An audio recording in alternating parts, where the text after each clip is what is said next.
Hello, everybody, and good morning and good afternoon to you, wherever you may be. I'd like to welcome all of you and thank you for participating in this webinar. It's titled Replacing Old Practices with New Paradigms, Adopting Safe Practices for IV Push Medications. And right off, I'd like to thank our sponsor for this program, enabling us to do this webinar at no cost to attendees. And it was a sellout, so that's really good news. That is Fresenius Kabi. Thank you, Fresenius Kabi, for doing that. Otherwise, we wouldn't be able to make it free. My name is Mike Cohen. I'm a pharmacist, and I'm president here at the Institute for Safe Medication Practices, or ISMP, and I'm serving today as the moderator for the program. And I have to say that we have received, as you can well imagine, and published about numerous IV push related reports involving patient injury, which were obtained through the ISMP National Medication Errors Reporting Program, or ISMP MERP we call it. And I think that as a whole, health professionals have done their best to prevent these kinds of things from happening, yet they go on. I know we have focused a lot of attention on improving the safety of IV infusion therapy with infusion pumps, etc. But there does remain a limited amount of published evidence and a lack of established standardized safe practices associated with IV push injection safety. So during today's program, we're going to identify the risks as best we can, and we're going to make some recommendations for safer practices for adult IV push injection preparation and administration. So there's quite a bit to cover, and I'd like to get started with that by introducing our two speakers. First of all, our first speaker is going to be one of the nurses that I work with, Michelle Mandrak. Some of you know Michelle. She is Director of Consulting Services at ISMP, and so she gets out to many of the hospitals around the country. Her background includes over 20 years as a nurse in acute care settings in a variety of clinical and managerial roles. And she was the Director of Maternal Child Health and subsequently the Director of Nursing at Mercy Suburban Hospital in Norristown, Pennsylvania, which is just outside of Philadelphia, and that's a teaching hospital. In her present position, she manages ISMP's consulting services, and she does perform the on-site medication risk assessments and root cause analysis for hospitals and healthcare facilities around the country. And she also serves as part-time faculty at Temple University School of Pharmacy. And academically, she received her BSN from Thomas Jefferson University and has a Master of Science in Nursing from Drexel University. And she is a member of Sigma Theta Tau, which is the International Honor Society for the nursing profession. So welcome, Michelle, and let me also introduce our colleague, also a nurse that I work with, Susan Paparella. And Susan also spent over 20 years in the acute care setting as a Director for Clinical Care and Emergency Services, and then later as Director for Hospital-Wide Quality Improvement, Risk Management, and Education. And Susan is a Vice President of ISMP, so she's in our leadership, and she also has directed and performed on-site medication safety risk assessments and root cause analysis for hospitals, as Michelle does. And she also has traveled to facilities throughout the country, and also in Canada. And she is immediate past chairperson of the Emergency Nurses Association, the Patient Safety Committee, that is, and she's the author and section editor of Danger Zone, which is a regular feature on medication safety in the Journal of Emergency Nursing. So we cover that journal and some other nursing journals as well as the pharmacy journals that we cover, and there are a number of those. Susan graduated with honors from Villanova University, and she's a member of the American Association of Hospital Risk Managers, or ASHRM, and then also the American College of Healthcare Executives. And like Michelle, she also is in the International Honor Society for Nursing, and that is Sigma Theta Tau International.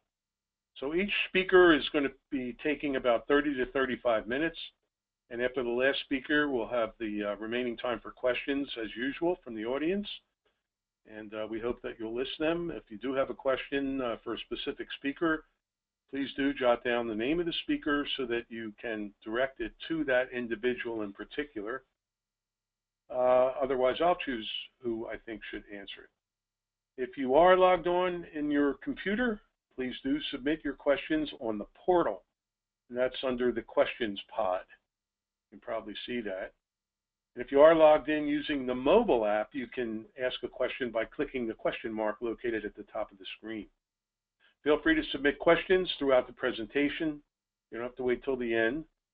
And we won't be taking any of the questions over the phone, however. It makes it easier for the moderator, that's me, to choose the questions and send them over to our experts, Michelle and Susan.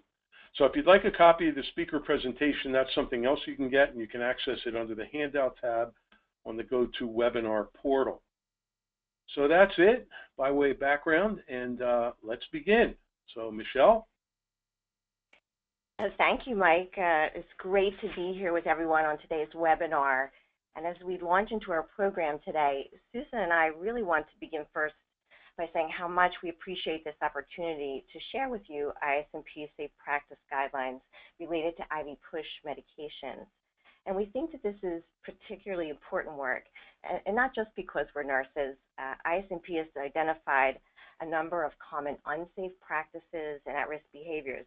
And these are risks that we think may not be well recognized by frontline practitioners and perhaps even nurse educators and nurse managers. So I'm going to lead off our program today with an overview of quite a variety of safety challenges that are associated with IV push medication use.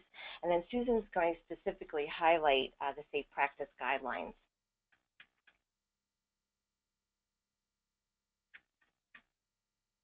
Okay, so let me give you some context for this work. We looked at error reports concerning IV push medication preparation and administration, and these were errors that were reported to the ISMP National Medication Errors Reporting Program. And we also considered clinical observations, as Mike mentioned, during our medication safety risk assessment visits. A lot of the consulting team's work takes us into hospitals where we're engaging with frontline staff. So we have the opportunity to watch medications being selected, prepared, and administered at the bedside.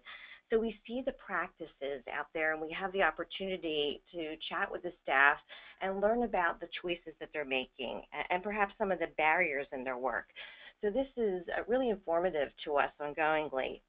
We've had a number of surveys in the last few years at ISMP that also were particularly helpful.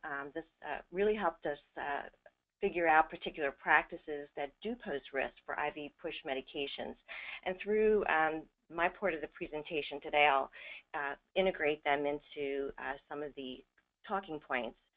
So in 2010, we had a survey. We had done this one trying to get a gauge of the medication safety impact about the economic crisis, and that really gave us some particularly helpful information. In 2012, we had a survey that is probably very pivotal in our way of thinking because we weren't expecting quite a number of practices around the use of carpet jets and dilution. And then also a particularly important one that was specifically around dilution in 2014. And then, of course, we performed a review of the literature. So just to help frame this work, we recognize that IV medication use is an essential component of care. IV medications are clearly clinically advantageous.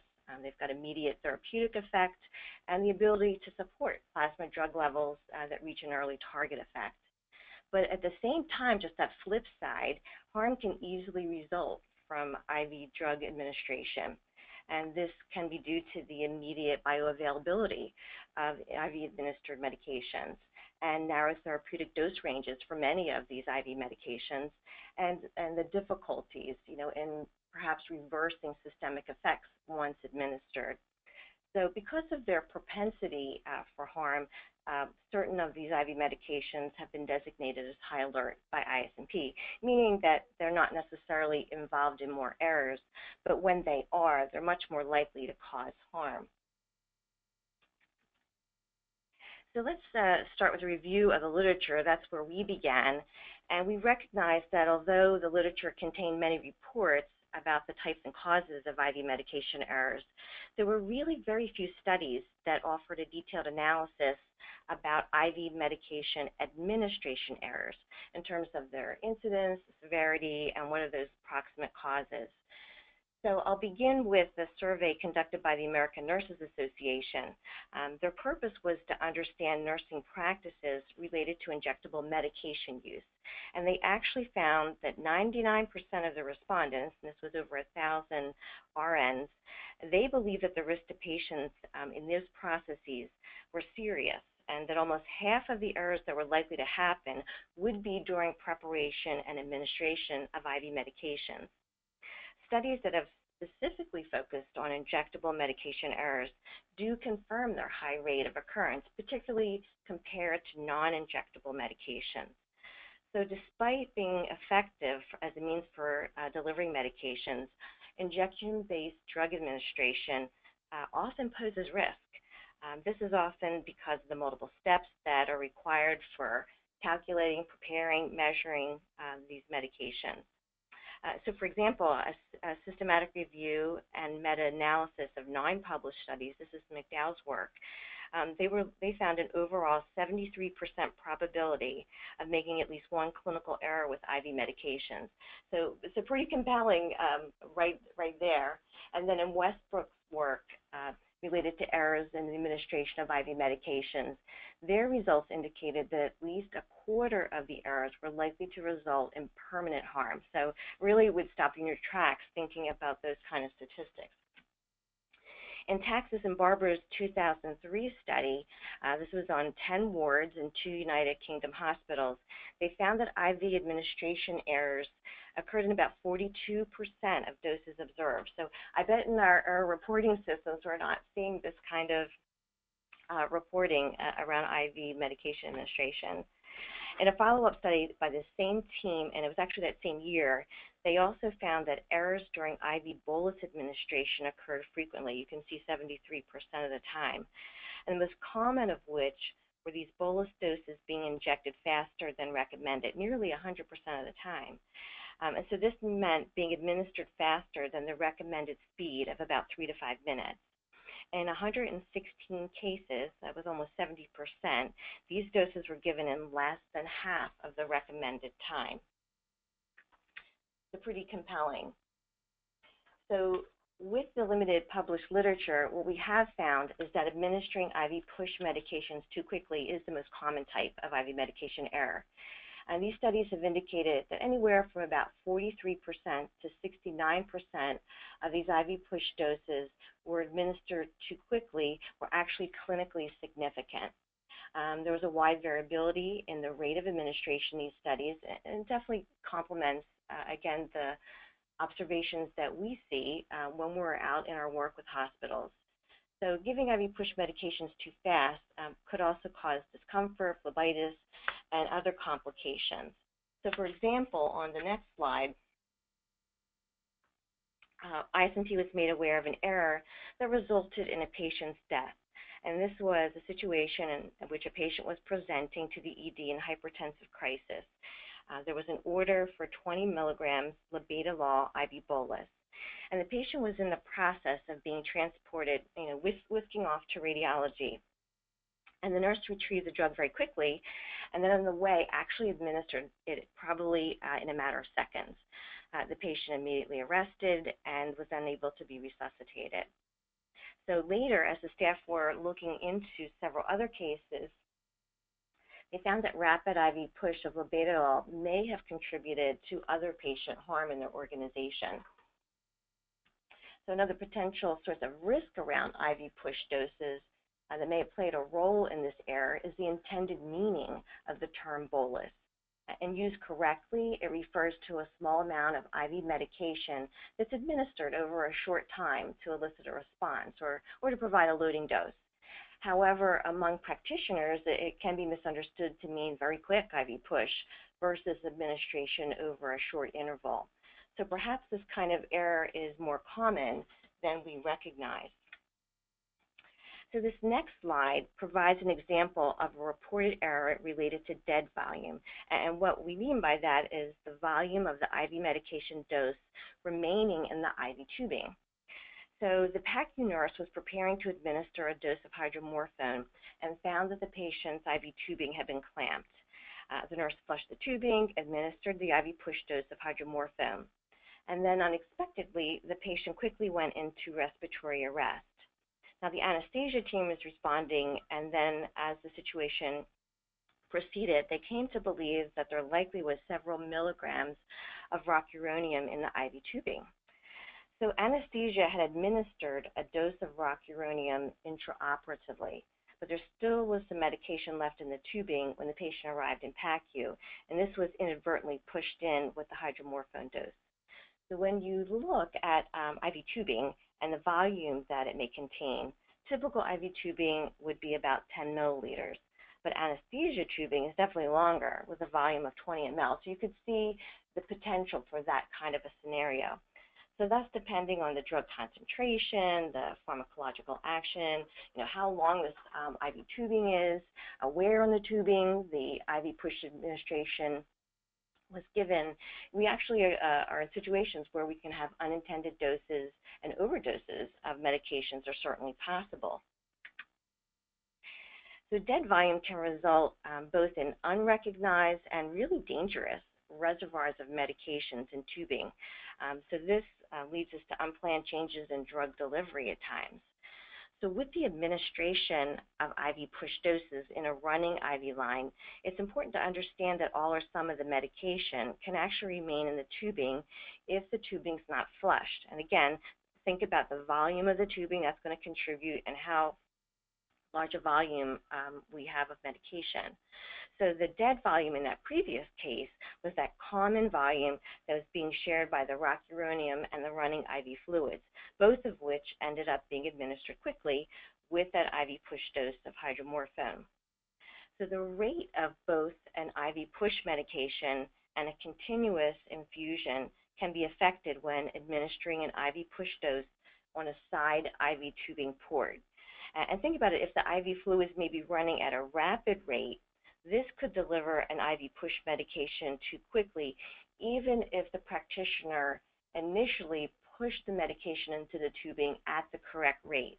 So think about it, if I administered a push dose at a higher port, it still may be left in a lower area of the tubing, and that running line of IV fluid may push it in more quickly than I would intend it to. Also, if IV tubing is manually flushed, it can be flushed at a wrong rate. So just really want to cap it off that dead volume is just not a concept that's really well understood. And studies show that about 85 to 100% of nurses don't even recognize that that's occurring. And then again, remember the Taxis and Barber study that IV medications are often being infused way too fast. So 95% of nurses who flushed by syringe did it at a speed greater than recommended. And this can result in unintended medication boluses, as you're starting to see here with these examples, again, depending on the drug and the patient. And this just helps to paint the picture that for nurses at the bedside, 2 to 5 minutes is a long time when administering an IV push medication. In our work, we've certainly shadowed many nurses administering IV push medications, and at times they don't have access to digital clocks or even have a watch. So it definitely would seem more difficult to judge the passage of time accurately in those type of situations. We do recognize that the availability of clocks that show elapsed time can improve, as well as choosing ports that connect closer to the patient's catheter. Now, other factors that increase the risk of IV medication administration errors, they're often related in terms of the preparation of the dose. So think about using part of a vial or part of an ampule. That increases risk. Or if I have to use multiples of these. If there's manipulations in terms of vial to syringe or syringe to syringe transport, if I'm diluting a medication. Also, when reconstituting medications on the unit, nurses may make errors in terms of choosing the correct diluent or the amount of that diluent, and certainly with dilution of concentrated injectable medications. And these are all things that add steps and complexity. So we believe that one of the most important things that we're going to tell you today is about the safe practices concerning dilution. And what we've recognized is dilution seems to be occurring at a very high incidence in nursing practice, and probably unnecessarily or improperly. Back in ISMP's Nurse Advisor back in 2014, readers were invited to complete a survey about IV push medication administration. And the purpose of the survey was to learn about these dilution practices before IV push administration. It was actually completed by almost 1,800 respondents. Most of these were registered nurses, so an awesome response rate. These survey results suggested that nurses frequently dilute medications, and a practice that may be necessary depending on the drug, but also one that may unnecessarily result in packaging of prefilled syringes or other containers that are being sent up by the pharmacy. And it also has a downstream effect of having potentially unlabeled or mislabeled syringes. There could be contamination of the sterile IV medications, dosing or measurement errors, or other types of administration errors. Overall, about 83% of nurses that responded reported that they further dilute certain IV push medications. And these were responses that were answered as sometimes, often, or always. And we certainly were not expecting that high incidence in practice. And then pertaining to the containers in which IV medications are provided, those available in single-dose vials or ampules were those most often diluted. 77% of the respondents said that they're diluting vials and ampules. 14% of those respondents said they always dilute when they're preparing medications from vials and ampules, so pretty compelling. And even multiple dose vials, about half of the respondents were diluting those. Also, even when pharmacy dispenses a prefilled syringe containing patient-specific dose, 20%, pretty high number of respondents believed that they needed to further dilute these medications. 5% of those respondents said they would always dilute these pharmacy dispensed syringes. So this further dilution of adult IV push medications seems definitely very, very common in patient care units. So when asked about the dilution of specific drugs, it was opioids and anti-anxiety, antipsychotic medications that were most frequently diluted. And for opioids alone, more than a quarter of respondents reported always diluting the drug before administration. Another 21% of those respondents diluted the drug often. About half of respondents reported that they often or always dilute anti-anxiety or antipsychotic medications prior to IV push administration. And more than 1 in 3 respondents often or always dilute antiemetic medications. So numerous respondents gave us reasons for diluting medications that may not be clinically necessary. And these are pretty telling and helpful to understand. Several respondents suggested it was just safer to dilute all medications before IV push administration so that the drugs are always administered slowly, and then they feel that they're better able to monitor the patient.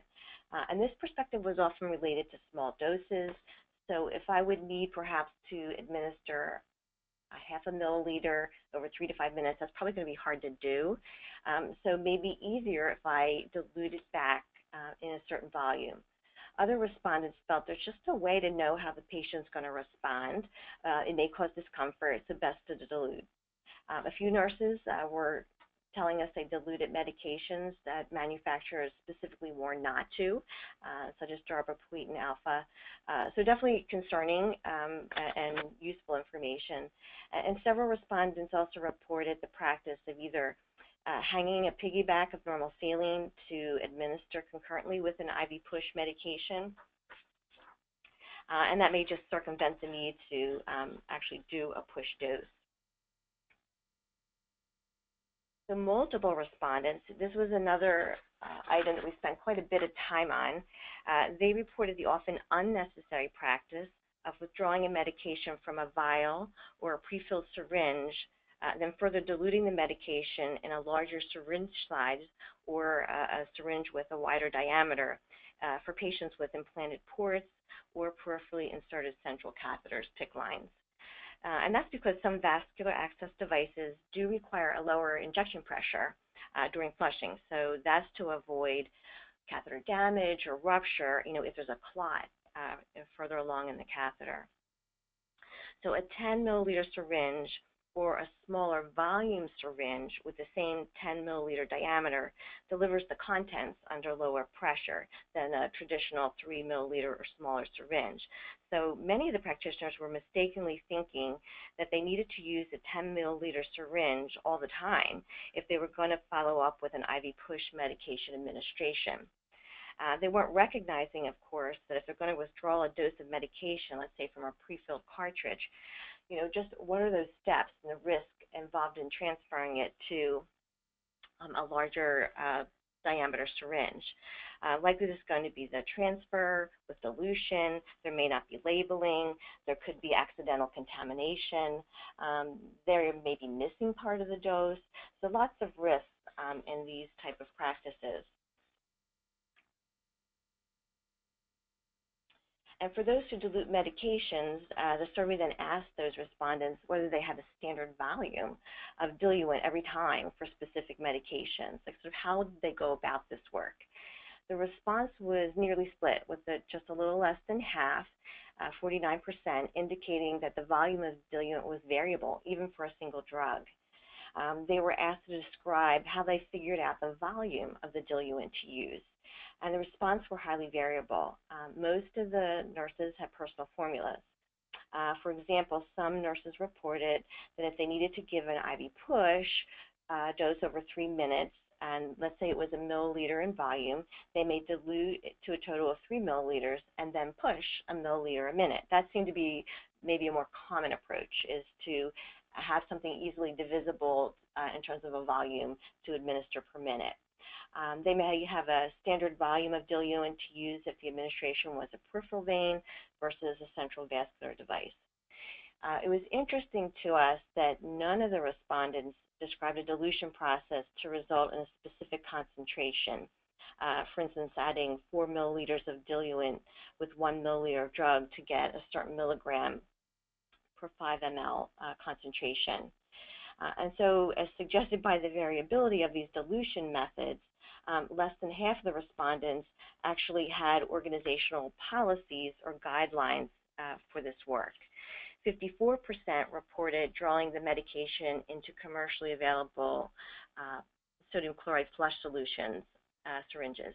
And this practice could result in the syringe being labeled as only containing the diluent, but actually contains the diluent and the drug. So unless the syringe is relabeled or it's administered immediately, it could be mistaken as a syringe containing the diluent.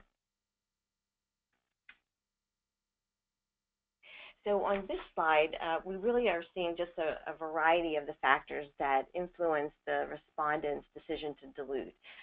The anticipated discomfort at injection site was really at the top of nurses' concerns, and that was really a key reason for dilution. And certainly if they thought the medication was a vesicant or an irritant, they were much more likely to dilute it, or if at risk for extravasation. So think about these practices in your own organization. How well do you think this work is prescribed, and what are the expectations for practice? It's really in the absence of those expectations that nurses are probably making these clinical decisions, these judgment calls on the front line. We do know that relatively few medications require reconstitution or dilution immediately before administration, but it was interesting to us that studies on errors around medication that need to be reconstituted were significantly high. From 11 to 49% of IV medications are diluted with the wrong diluent, which could result in reduced stability, particulates in solution that may not be recognized. And in situations in which a medication may come in the form of a vial of diluent and a separate vial of drug in powdered form for reconstitution, we definitely have had many errors in which the liquid diluent is administered alone, particularly when it's labeled with the product name. So a glucagon kit is a good example of a product where this type of error has occurred. And then using pre-filled syringes of flush to reconstitute is another pattern that we saw. They're often drawn back into the flush syringe and again can get us into a situation where we may have an unlabeled or mislabeled syringe. So as I mentioned earlier, we know a bit more about IV errors in general, but less so about the causes for IV medication administration errors. And the work with Texas and Barber, we keep coming back to it. That was that #1 kind of finding, injections being administered too quickly. Their analysis was that inadequate training for preparation and administration of IV medications and a lack of dedicated space were some of the latent failures around these errors.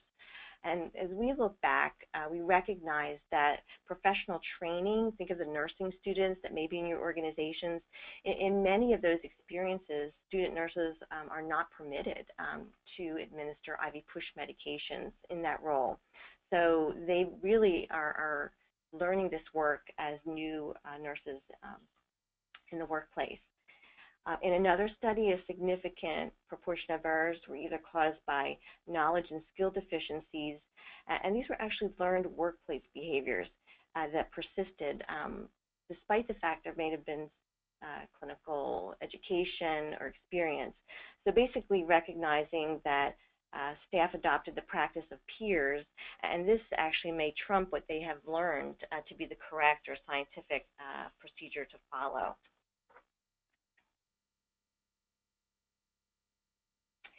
ISMP also conducted a survey that was published in 2010, and this survey we were looking to get feedback. What was that effect of the recession related to medication safety? And one of the things that did come out was that nurses appeared to be preparing more products on the patient care units. 25% of the nurses said that they were preparing more drugs than ever before on the clinical unit, despite Joint Commission's medication management standard to dispense the most ready-to-use form. And this may be impacted by frequently highly decentralized drug distribution models, more medications stored in automated dispensing cabinets, so maybe more need for a preparation of the exact dose. In addition, 25% of the nurse respondents believed that the risk of error was heightened at that time. They thought that staff reductions, because of the economy, they felt more hurried, they felt rushed, they were taking shortcuts. And these risks were also associated with less opportunity for doing a double check. And they were feeling that they had more steps in their processes. And of course, we're always seeing errors around lookalike products. And of course, these IV push medications, many of them are high alert medications. In these next few slides, I just want to touch on the potential for significant patient harm with the misuse of vials, syringes, and needles that can lead to transmission of bloodborne pathogens. Just even looking at the period 2007 to 2012, there was 19 such outbreaks that were published, and these were associated with single-dose and single-use vials alone. About 125,000 patients were exposed. These were particularly outpatient settings. The information on this slide is from Premier's 2010 online nursing survey, and they had over 5,000 respondents. Now, the information on this slide is not all specifically related to IV push administration, but it definitely there was that meaning for some of these responses. And when you look at the results here, they're pretty startling, and beginning with the first point, that 1% of respondents admitted to sometimes or always reusing a syringe for multiple patients after only changing the needle. 6% admitted to sometimes or always using a single dose or single-use vial for multiple patients. And you can read on to these other statistics. There's certainly a lot of concern with these kind of results. So what we recognize is that there are unsafe practices and probably a lot of mistaken beliefs among practitioners. Some staff reported that they thought it was okay to reuse a single-dose vial depending on the vial size. So if it's a larger vial, it must be okay to reuse it. Or it's acceptable to re-enter a multiple-dose vial because there's preservatives in the vial, so we're safe. Similarly, the use of a common IV bag to maybe pull off flushes, as long as it's discarded after 24 hours. So mistaken beliefs about the safety in those situations. And also that changing the needle is sufficient. And this is not just nurses that have that misunderstanding. We know that it has come to light with sharing of insulin pens. One example outside of nursing involved an outbreak in an endoscopy center in Nevada back in 2008. And there was anesthesia staff for using syringes to access propofol out of a multi-dose vial, and they were only changing the needles. Actually, in this event, about 63,000 clinic patients were exposed, and over 200 were infected. So pretty scary when you think about those kind of results. So in 2012, we conducted a survey of frontline nurses who were using the CarpiJet prefilled syringes for injectable medications. And what we were trying to look at is the potential issue of overfill in these type of systems and whether nurses were aware. Interestingly, which we were not prepared, comments from these nurses implied that they didn't believe the risk of overfill was significant, given their current practice of withdrawing the prescribed amount of drug from the cartridge into another syringe, which often was not labeled. So they were using it more as a single or multiple dose vial than as a one-time prefilled syringe. You can see in the picture here, the access point is removed, and then there's that target area, that little small diaphragm. That's where they were withdrawing the medication from.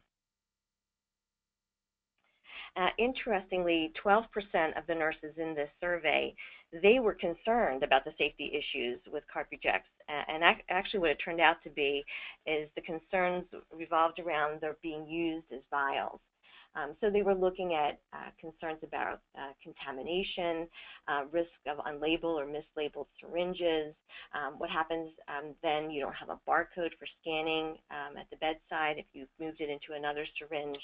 And I think pretty compellingly, there's a risk of conditions that can actually promote or facilitate drug diversion of products that may be documented as wasted. So lots of issues there. In the same survey, nurses also shed light on some of the factors that encourage them from withdrawing medications from the syringes. The one that stood out, it was number one. We've had a lot of conversations with contacts and friends of ours out doing medication safety work, and almost all of them cited the issue of unavailable syringe holders, or that staff were not aware of their existence because they were so commonly withdrawing from the cartridge. Also, the need, the desire to dilute precluded their use correctly, and then some concerns about transmitting infections, thinking about these syringe holders and were there processes in place to ensure that they were being kept clean and safely used for multiple patients. So we've talked a bit about issues around labeling. We recognize that practitioner-prepared syringes, these are just more at risk to be properly labeled. So let's go back to that ANA online survey. Again, more than 1,000 nurses back in 2007, and the challenges of labeling IV medications. And its same survey revealed that 44% of the nurses said that they inject medications by syringe more than 5 times during their shift. So certainly that could translate to the potential of a higher number of syringes in the clinical units that may not be correctly labeled. And even if the health professional intends to administer the dose immediately, interruptions resulting in delays in administration are common and may result in the nurse leaving an unlabeled syringe in drug preparation areas or carrying it in a pocket. And they're typically observed in our work on on-site risk assessments, and this is despite the Joint Commission's medication management standard for all drugs to be labeled. And you can see how common these findings are, as I mentioned here on the slide, in their findings. So here's an example of a really serious outcome in a situation where a syringe containing vecuronium was prepared for a trauma patient and it wasn't labeled. It was actually set down, and in this hospital, they had the practice where the nursing staff would prepare multiple flush syringes, and they would put them in a little container, near the med prep area. And this unlabeled syringe was actually set down near that, and it was ultimately picked up, thought to be a flush syringe, and administered to a pediatric patient. And this child needed respiratory support, but fortunately was able to be resuscitated. But again, certainly these stories help us to probably even better recognize the risk. So in terms of some final comments that I have about the risk that ISMP has seen, there's also those practices in which infection control standards that are associated with IV injections are not being followed. This particularly relates to ports not being disinfected. We're not sure. Perhaps this is an unanticipated outcome from using needleless systems. Oh, I think I'm on the wrong. There we go. Yeah. And we've moved over the years to these needleless systems. The absence of the needle may create the impression that it's not necessary to properly disinfect the port. And this may not be emphasized in initial professional education as well as ongoing in practice. And nurses may not recognize as well that the risk of contaminants on the access port could actually be pushed into the tubing when an IV push medication is administered and cause a patient infection. There's various technologies that we like to put into place to help us ensure safe and accurate practices for all medication administration, and certainly including IV push, notably barcode scanning. But in terms of barcode medication administration, there are some key aspects that dilute its effectiveness, and they're not specifically tied to IV push medication administration, but a couple are particularly related. And I think I mentioned earlier, just not having a barcode on nurse-prepared syringes is a significant barrier at times. Or if a nurse has withdrawn a dose from a multi-dose vial and can't bring that vial to the bedside, there may be another barrier in that way to using the barcode medication system properly. So you can see there's a variety of limitations here on this slide, but those are the most particularly related for IV push medication use.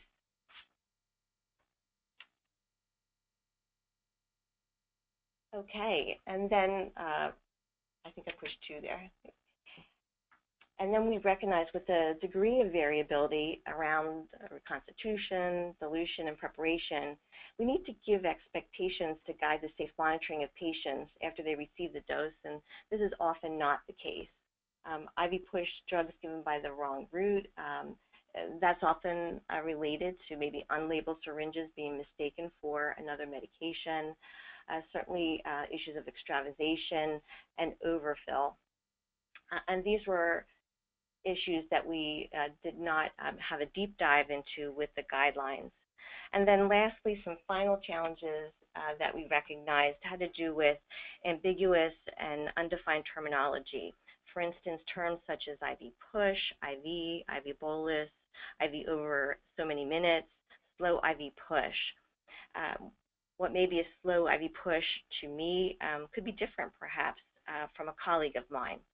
Not having clear directions, perhaps to understand whether it's necessary to dilute, and how would the practitioner dilute properly prior to IV push administration. And while the prescribing, preparation, and administration of IV push medications, we see that it's a common form of medication administration. Limited oversight, though, and the guidance that we need for administration has led to variability. So the expectations for safe practice may not be clearly defined. Think about your own organizations. How well is this information shared with staff? Because in the absence, this may lead to individuals making their own habits or maybe even department level processes. And so with that, I'm going to turn it over to Sue now.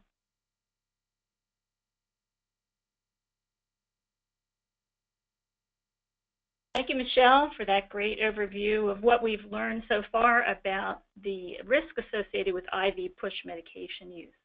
I'd like to continue now with a review of the best practice statements that we developed during the summit that are found in the guidelines.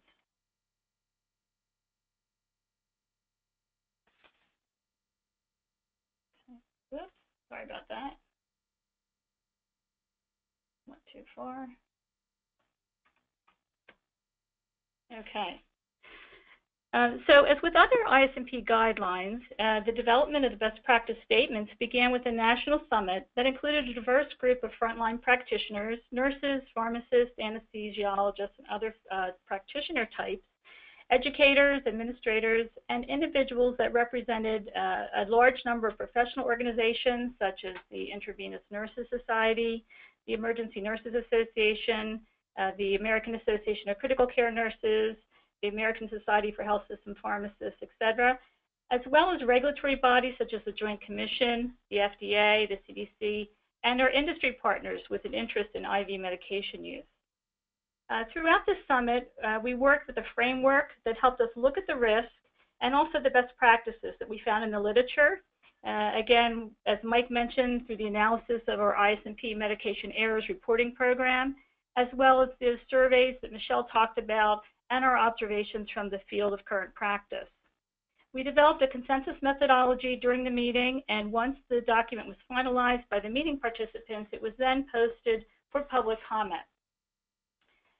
So the goals, of course, of this summit were to identify the risk with IV push medication use, relate the current evidence that we knew about, and make recommendations for safe practices. We also wanted to identify unresolved issues that impacted safe IV push practices that might require additional study, because we knew we didn't know everything we wanted to know about this IV medication challenge. We also wanted to make sure that we could outline further action by stakeholders so we could work together to improve the safety of IV medication use. If you haven't had an opportunity to look at these guidelines, they are available on ISMP's website, and the link is provided here at the bottom of the slide. The guidelines themselves overall are intended to drive the adoption of best practices in order to reduce unacceptable or undesirable variations in care, which we know can lead to error. We wanted to provide a focus for discussion among health professionals, allowing different practitioner types to exchange relevant information on practice and to reach agreement regarding safe management. And as with any change in process, we also thought it was important to support a quality framework by which organizational practices could later be evaluated. This is just a listing of the sections or the key 8 key areas that we divided the statements in, and we'll avoid reading them to you at this point, but let's just jump right into the statements, and you'll see how they're divided through those sections. So the first section is acquisition and distribution of the adult IV push medications. And this is a really important one, and Michelle alluded to this earlier, that to the greatest extent possible, we want to provide IV adult push medications in a ready-to-administer form. And the purpose of that certainly is to minimize the need for manipulation outside of the pharmacy sterile compounding area. And we know medication errors associated with the administration of the wrong dose or the wrong concentration are believed to be more prevalent when frontline practitioners are provided with a product that requires additional manipulation, making a partial dose, reconstitution, or dilution at the bedside.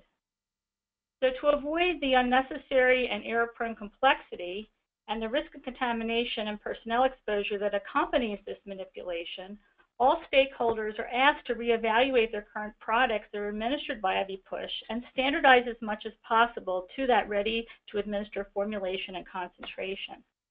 Now, this strategy is not necessarily a new one. It was also described as a priority for IV medication safety practice in a 2008 joint summit held by ASHP, the USP, INS, the Joint Commission, and National Patient Safety Foundation, and ISMP.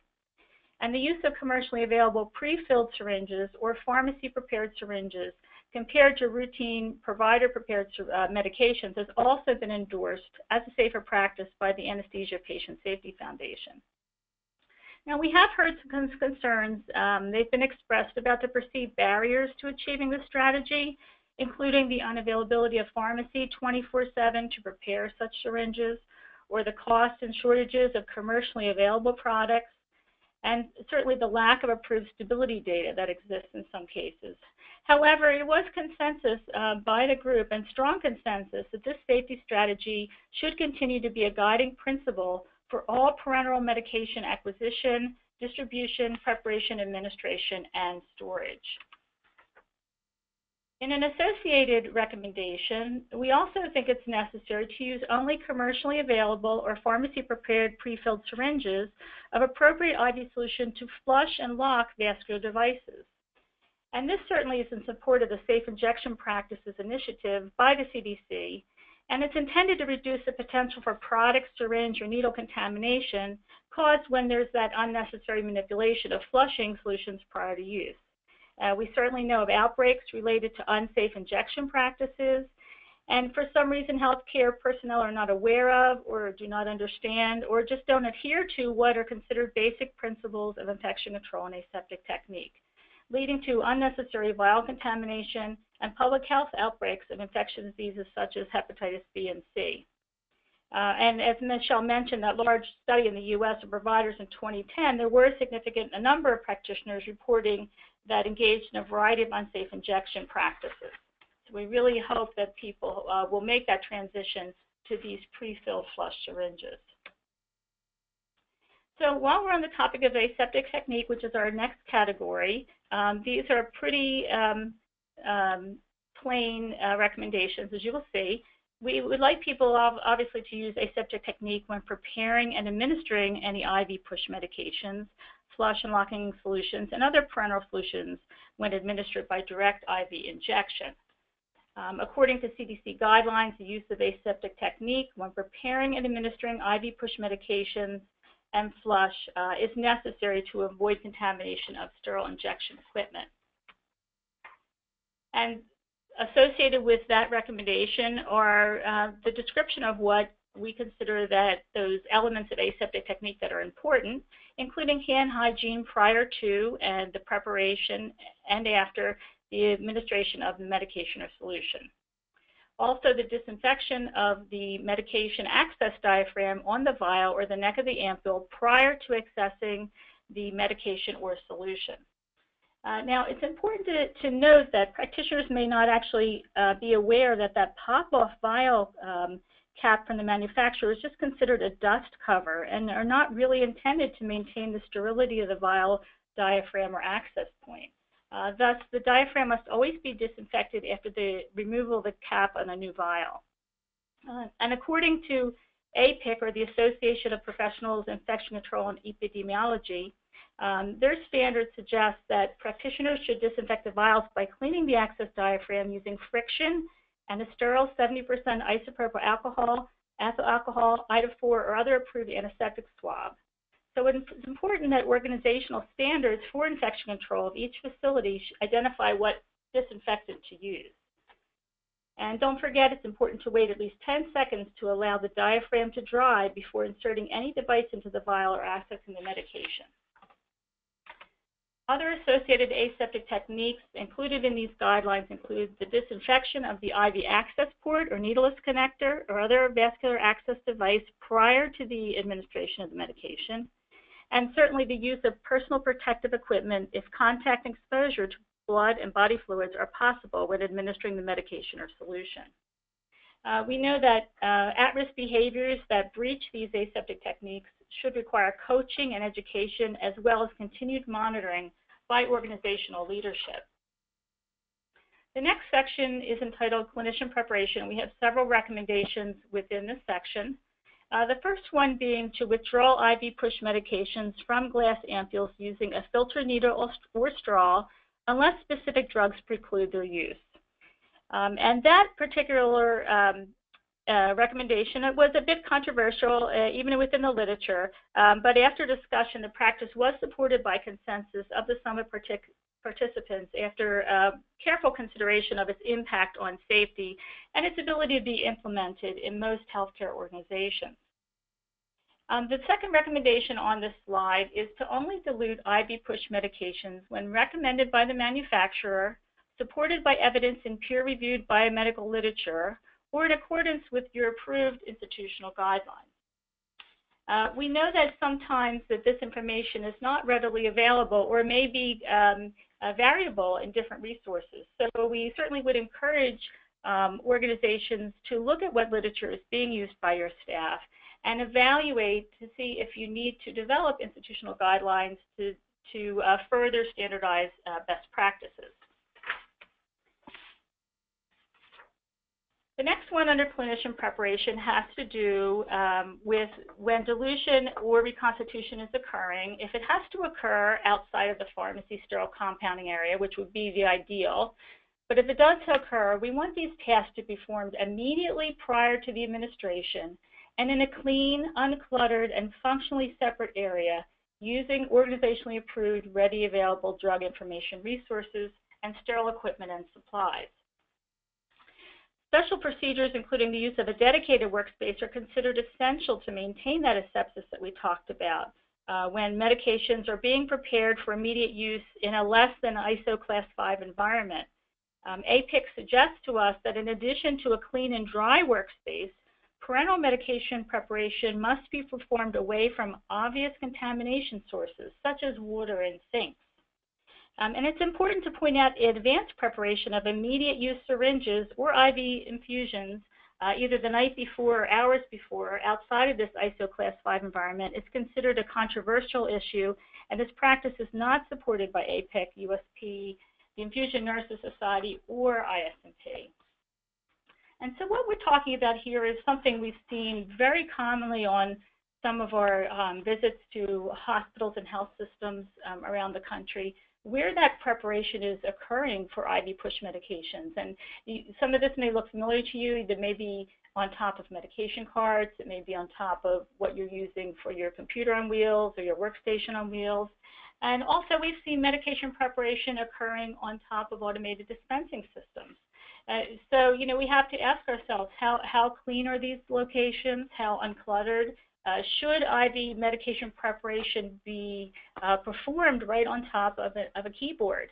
And we certainly don't think so, and would hope that throughout these guidelines you would take that recommendation to heart and look at where those IV medications are being prepared.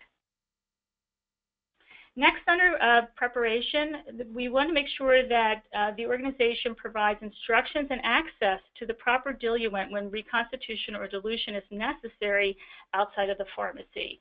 If you recall from the studies Michelle was speaking of earlier, the use of the wrong diluent was very high on some of those studies, and certainly an important point to make so that nurses know what it is they can and should be using if dilution must occur. Secondly, we do not want nurses to be withdrawing IV push medications from commercially available cartridge-type syringes and placing that medication into another syringe for administration. And I think Michelle did a great job of explaining all the risks associated with that, from drug mix-ups to wrong diluent to wrong dilution concentrations and contamination, but certainly the challenge that's associated with those unlabeled syringes makes all those risks very high on our list, and we hope that there's some other alternatives for this practice. 3.6 speaks to one that may be actually new to some of you on the call, because we still do see this in practice very commonly, but we're asking that practitioners do not dilute or reconstitute IV push medications by drawing up the contents into a commercially available pre-filled flush syringe of 0.9 sodium chloride. So just to be clear, the commercially available pre-filled syringes of saline and heparin are both regulated by the U.S. Food and Drug Administration as devices, not as medications. Now, these devices have been approved for the flushing of vascular devices, but have not been approved for reconstitution, dilution, and subsequent administration of IV push medications. So such use would be considered off-label and not really how manufacturers have intended these products to be used, nor have pre-filled flush syringes been tested for product safety when used in this manner. Warnings intended to limit the use of pre-filled syringes for medication preparation and administration appear on some of the manufactured syringe barrels, and they might have a warning statement that might say IV flush only. Some manufacturers have also limited or removed the graduation markings on the pre-filled syringes in order to prevent measurement of a secondary medication into the flush syringe. But be clear that when pre-filled syringes are used in an off-label manner of this sort, the practitioner and employer bear the legal liability for any adverse events occurring from this practice. The mislabeling that occurs when medications are added to the prefilled syringe and a secondary label is not applied creates significant risk for errors. When another medication is added, there's no adequate method to amend the manufacturer's label without covering the current information. Thus, the syringe frequently remains unlabeled. Although this unsafest practice is widespread and many of those who use it mistakenly believe that this risk of error is insignificant, given the current evidence, the summit participants arrived at a consensus that this practice should be eliminated. The last couple in this section have to do with preparing medications at the bedside, and when it's necessary to prepare more than one medication in a single syringe for IV push, that preparation should be limited to the pharmacy. So combinations of more than one medication in a single syringe for IV push use is seldom necessary and error-prone, and it could result in unwanted incompatibilities. So unless required for immediate use, again, the compounding of more than one drug in a single syringe should be carried out in the pharmacy. And lastly, in this section, we ask that practitioners never use IV solutions in containers intended for infusion, including mini bags, as common source containers or multi-dose products to prepare IV flush syringes or to prepare diluent or to reconstitute medications for one or more patients in the clinical area. IV infusion bags are labeled by the manufacturer as single-dose containers, and as such are intended for administration for a single-dose use promptly after the container is opened, and then any unused portions discarded. Examples in the literature can be found which show us how these common source infusion bags have resulted in the administration of contaminated injection solution. And certainly, as you can appreciate, that once that solution becomes contaminated, its impact and disease transmission can result in errors and harm to a large group of patients. So practitioners responding to one of our ISMP surveys erroneously suggested this practice was safe because they labeled and discarded the solution after 24 hours. But just to be clear, limiting the use to 24 hours does not prevent disease transmission if the bag becomes contaminated. This recommendation is also in alignment with both APIC and the CDC. The next section we really want to focus on is labeling. And certainly it's not probably new to you to appreciate that to appropriately label all clinician-prepared syringes of IV push medications or solutions unless the medication or solution is prepared at the patient's bedside and immediately administered without any break in the process. Medications or solutions in unlabeled syringes are unidentifiable and have been mistaken for different medications and administered to the wrong patient or in the wrong dose and by the wrong route, resulting in serious patient harm and death. So it is not safe to prepare a syringe away from the patient's bedside and carry it unlabeled to the bedside, even if the intent is to administer it immediately. Clinicians have been unexpectedly interrupted and distracted when carrying unlabeled syringes to the bedside, thus becoming prone to a mix-up. And certainly this is in keeping with the Joint Commission National Patient Safety Goal on labeling medications. A couple specifics here under labeling. As you know, labeling has long been problematic, and certainly with the introduction of technologies such as automated dispensing cabinets and bedside barcode scanning, these technologies have really influenced the location of medication preparation and those workflow practices.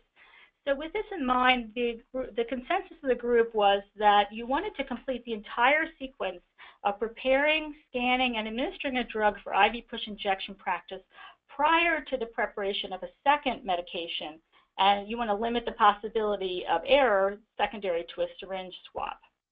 And if more than one syringe must be prepared, then you should complete the preparation and label one syringe at a time is the safer approach. As an alternative, if you're not at the patient's bedside, certainly preparing one or more medications away, you want to immediately label each syringe one at a time before preparing the next medication or solution. And certainly only bringing one patient's labeled syringes to the bedside for administration at a time and not carrying a second patient's syringes with you is the safer practice. Other recommendations under labeling, making sure that we provide clinical units with blank, or printed, ready-to-apply labels, including sterilized labels when needed to help support those safe practices, because as we can see, sometimes when we don't have the proper labels, practitioners tend to use other types of adhesive and tape and labels that are really not meant for that particular activity and may not provide all the information that's needed. So we want to provide them very easy with the types of labels that are needed. And then certainly to immediately discard any unattended, unlabeled syringes containing any type of medication, since we do not know what that is and we could not be safe about that administration.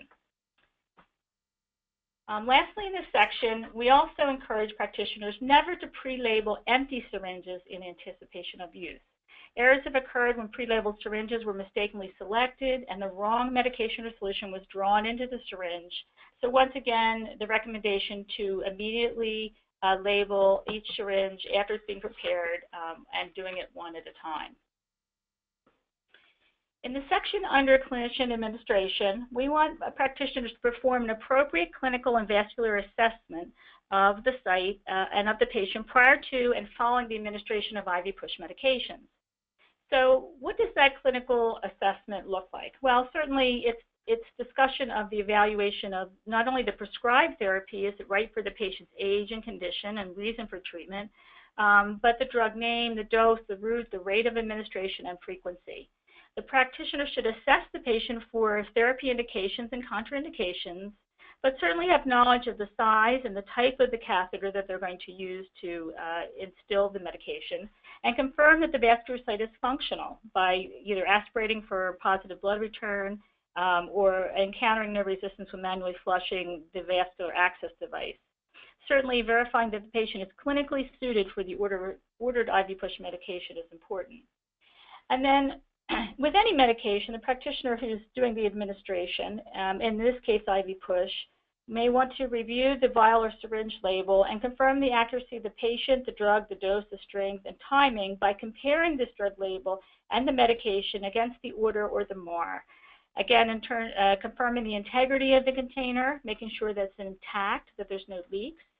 Check for visible contamination, precipitate, make sure that there's clarity of the solution, and verify the potency with the beyond use date and validate that there's any special storage conditions have been met. We want to make sure that before and during post-administration, practitioners assess the patient for signs of infiltration or extravasation and monitor for potential adverse effects and reactions, being prepared for appropriate interventions should an adverse event occur. And unless its use would result in a significant delay and potential patient harm, we really do recommend the use of barcode scanning or similar technology immediately prior to the administration of IV push medications to confirm patient identification and correct medication. So certainly that use of automation and other technology is a more efficient and effective error reduction strategy than any type of manual independent double check that can be performed by a practitioner. We'd like those administering IV push medications to also be aware that they need to administer the subsequent IV flush at the same rate recommended by the manufacturer or supported in evidence and peer-reviewed literature or in accordance with your guidelines. As Michelle mentioned, inappropriate use of flushing following medication can result in an inappropriate bolus of medication to the patient, or the lack of administration if a dose is not flushed through entirely. So we want to make sure that an appropriate volume of the subsequent IV flush is used to ensure that the entire drug has been administered. I know Michelle explained this as well, but it's important to understand that you want to assess central line patency using at a minimum a 10 ml diameter size syringe filled with your preservative-free sodium chloride. But once patency has been confirmed, IV push administration of the medication can be done given in a syringe that's appropriately sized to measure and administer the required dose of medication.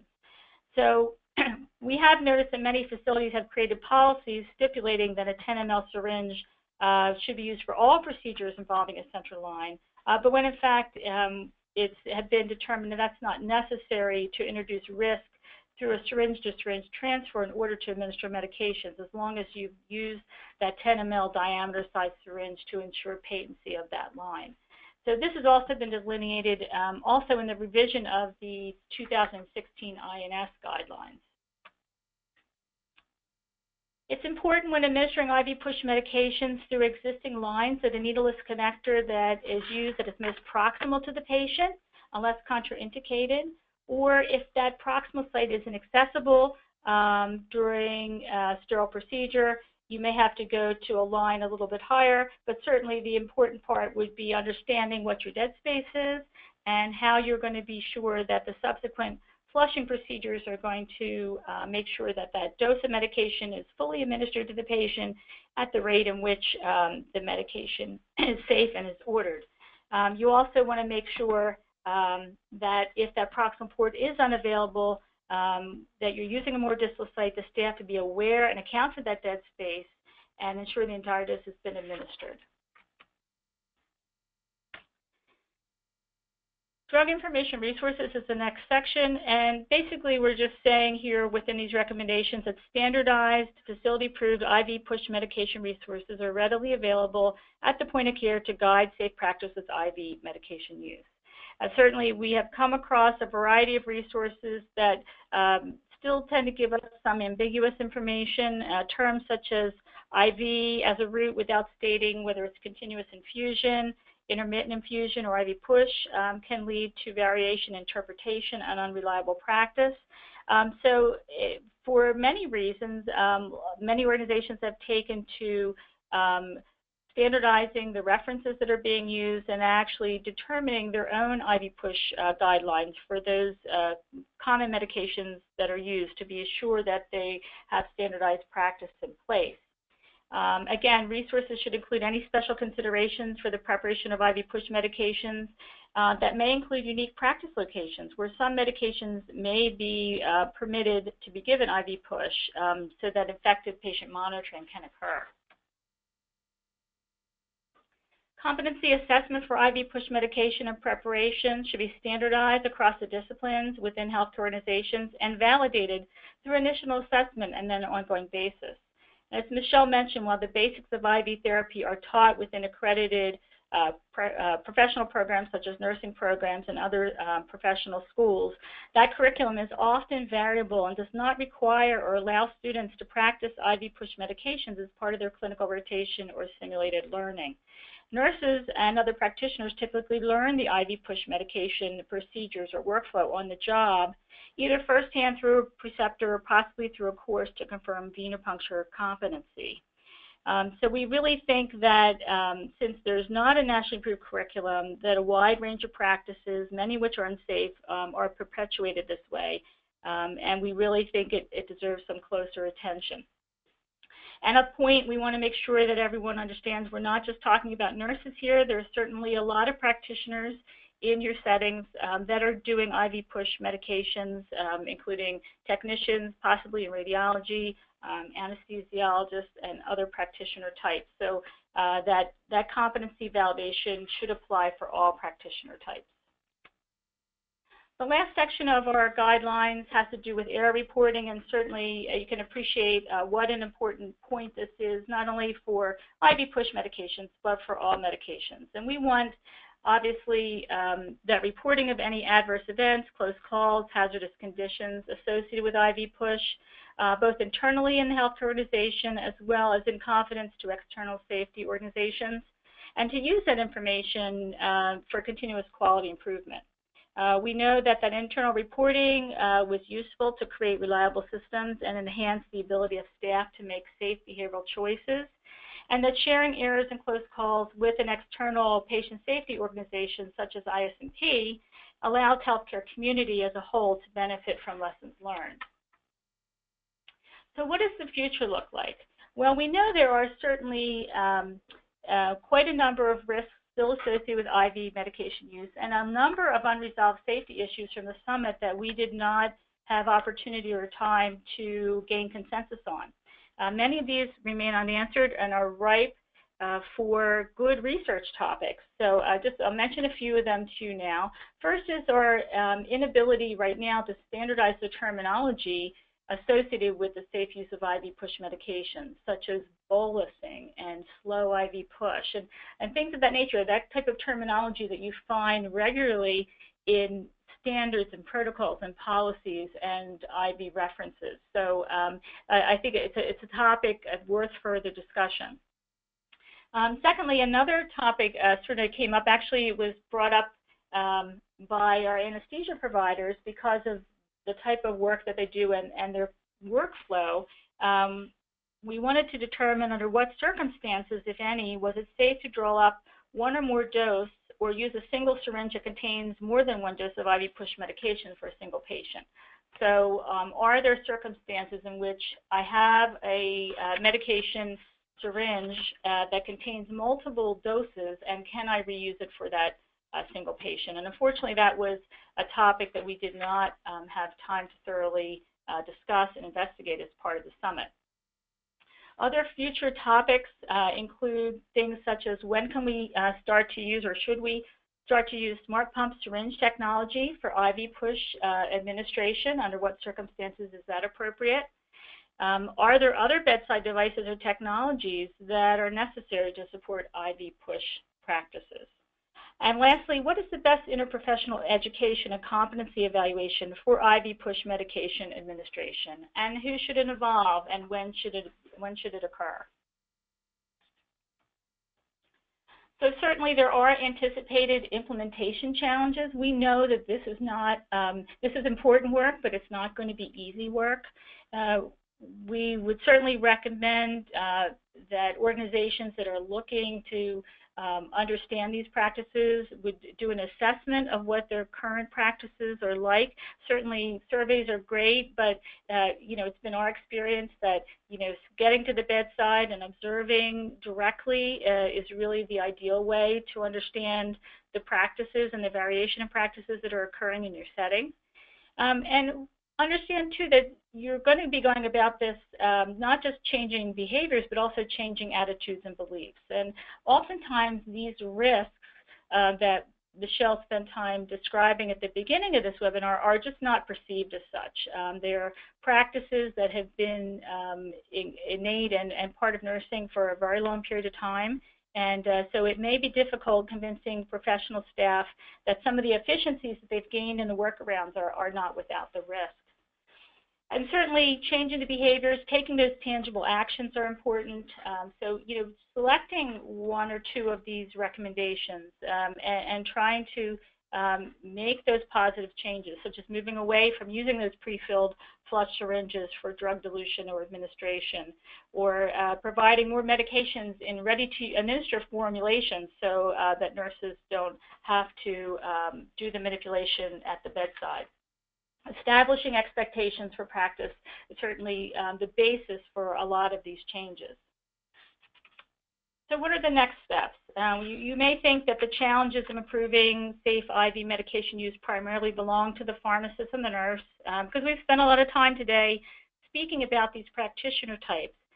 But we think that these issues do not belong only to the frontline practitioner, but we like to think broader and feel that there's a variety of stakeholders in healthcare, including the manufacturers and the vendors and the regulators and the academicians and professional organizations and individuals that must adopt and operationalize these safe practices.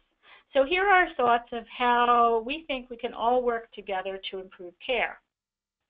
Organizations are asked to enhance current orientation and clinical education models to improve the safety of IV push medication therapy. Manufacturers and vendors are asked to provide IV products in the most ready-to-administer form as possible and to design devices and technology that will promote the safe administration of IV push medications. Educators and healthcare leaders are asked to observe and monitor practice and coach at-risk behaviors. And academicians are asked to look for novel ways to introduce IV push medication safety into the curriculum and ensure student understanding of all safety principles for IV push medication therapy before graduation. Researchers are asked to take on the unanswered questions regarding IV push medication safety, leading the healthcare community to a better understanding of what places patients at risk and the corresponding evidence-based risk reduction strategies that have proven to be the most successful. Frontline practitioners are asked to adopt and promote these safe practices to avoid risky behavioral choices that bypass basic safety and infection control practices, and to report the system barriers that make it difficult to carry out these best practices. And certainly ISMP has a role as well. We will continue to work with all stakeholders to accomplish these IV push medication safety goals. And as a side, we really would like to develop a risk assessment tool to assist organizations in determining their gaps in practice.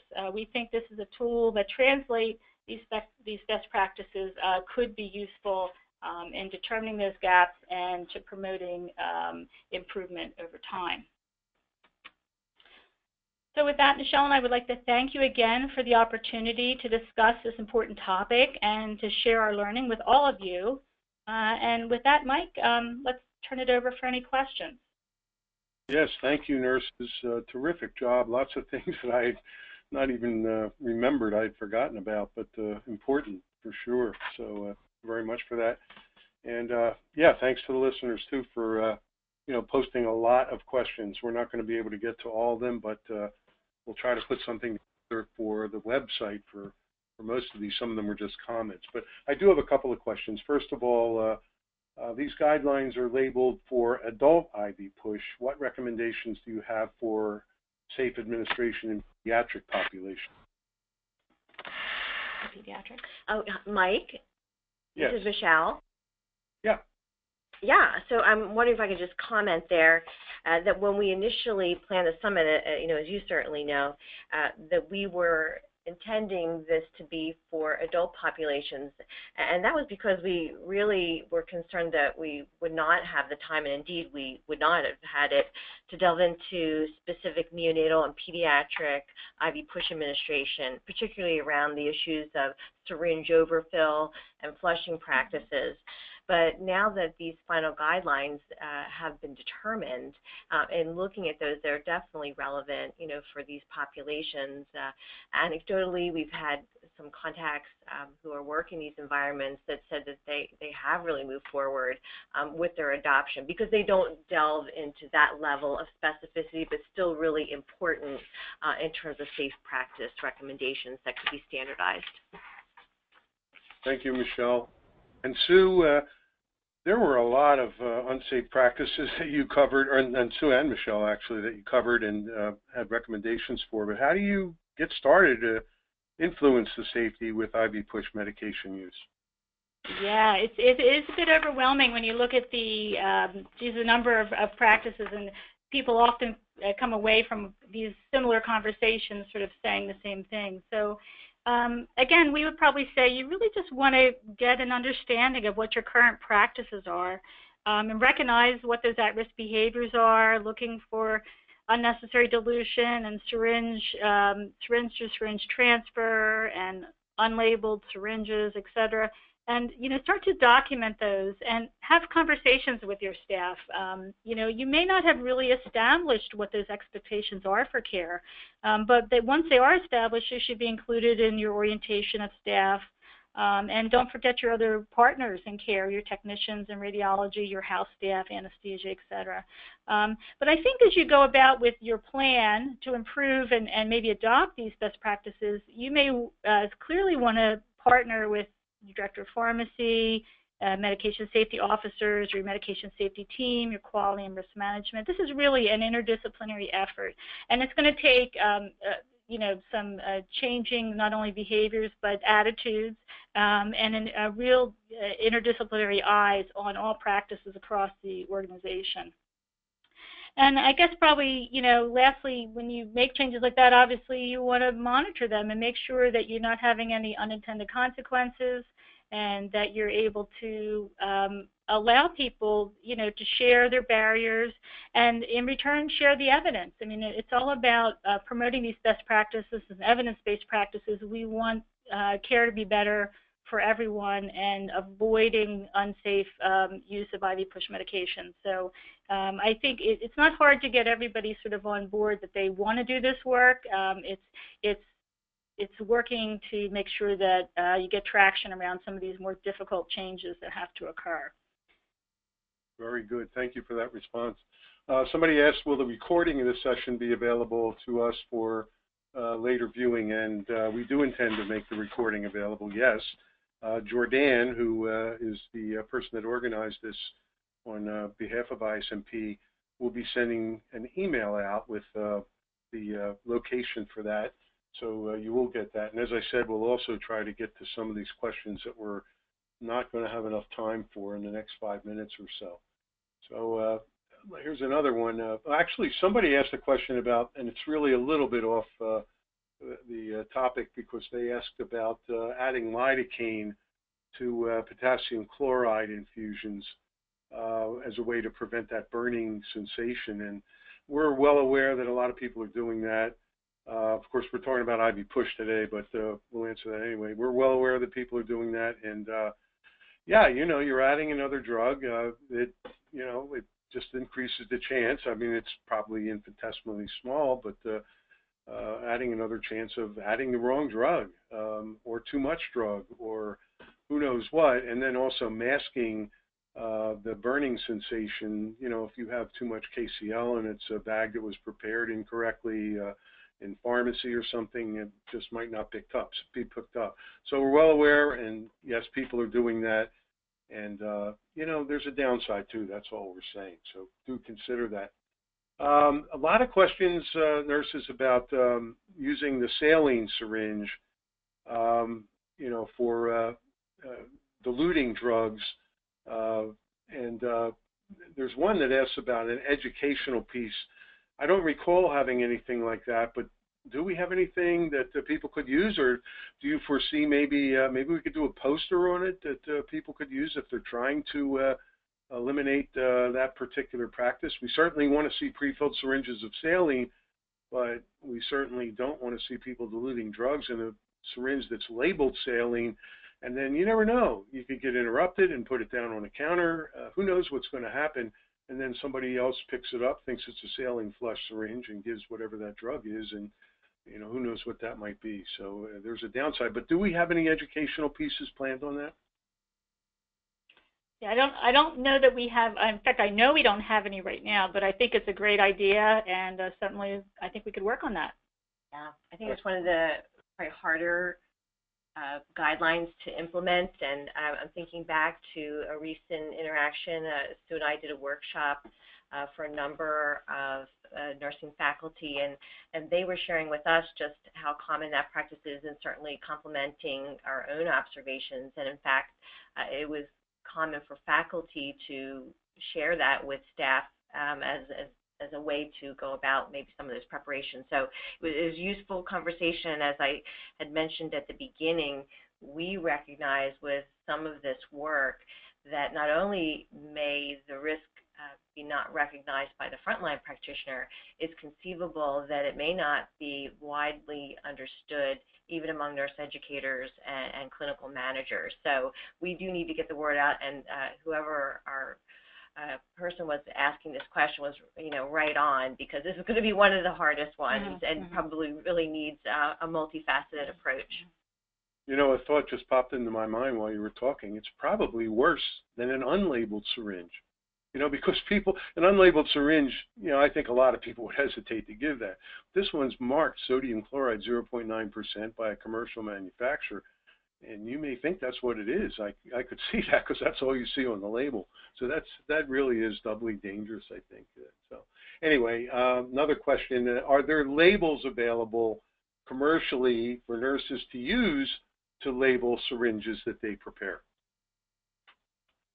Yeah, sure. Yeah, there's a lot of different manufacturers that make commercially available labels, and in fact, you can get custom labels prepared with the appropriate, dose and concentration, and if you're giving something standardized, some prompts that will, certainly and certainly in the colors that you want to have them, if you have certain color combination you use for, say, high alert medications or something in particular. So you can get those labels commercially available through a lot of sources. It's a nurse that asks that question. I would definitely check with your pharmacist. There are suppliers, even sterile labels. So do that. Let's see what else here. Oh, here's a good one. With the advent of point of care and mobile work carts and smaller medication rooms or automated dispensing cabinets in the hallway, have you seen IV medication preparation areas start to move down in space that's allotted for them? And what communication has Joint Commission and ISMP sent to hospitals and about that particular problem, that the rooms are getting smaller and more people are making IVs out on the floors? Anything on that? Yeah, we totally see this kind of a practice. I think some of the technology and the drug distribution has moved into the clinical areas. There's less space. For instance, I had mentioned about automated dispensing cabinets, and we do see them in hallways, and Sue alluded to the fact about the preparation on top of them as well as on mobile carts. It's something that ISMP definitely zones in on, and in fact, it's not uncommon for us to point out that that is actually a latent failure in the system, and there really needs to be a serious look at how we can expect practitioners to safely prepare, and not only to get the correct dose and the preparation, but aseptically, what kind of area are we providing staff members to do that work? Very good. Thank you. So somebody wants to know, are there specific guidelines about administering IV push meds through an existing infusion line to account for the dead space? And I know you did talk about that, and we had a couple of questions about dead space, and maybe you can reiterate what you said a little bit earlier. Yeah, I think we would definitely refer folks to the Infusion Nurses Society guidelines. They actually have a revised set of guidelines that were published in 2016. This is covered in there as well. I think that we were trying to portray the fact that it's very important for practitioners to be aware of the type of tubing that they're using. So what kind of volume, are they injecting a medication into? So if you have a 1 ml dose, but you're injecting it into IV tubing, we had mentioned in our guidelines that using a port closest to the patient is ideal so that it doesn't have that far to travel. And then knowing that you can be able to flush the line, if that's what you're doing, either with a push or a running IV, you need to be able to give a volume that will move that drug. And so unfortunately, we don't have specific numbers around doing that, but I think the INS guidelines would be a good source. But beyond that, I think once nurses understand that phenomenon, they can make good decisions about the amount of flush to use. Well, very good. I've never seen so many questions. I have to tell you, it is a long list. Many of them are duplicates, though.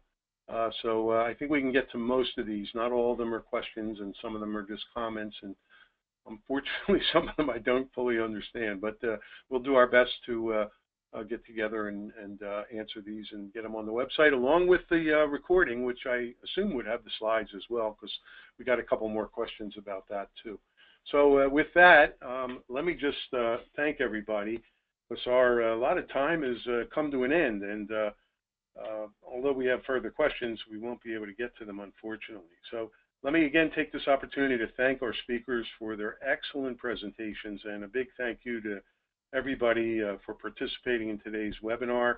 And I'd certainly like to thank Fresenius Kabi again for providing funding in order for us to conduct this webinar, and we hit a lot of people. So that concludes our webinar, and please enjoy the rest of your day. Thank you.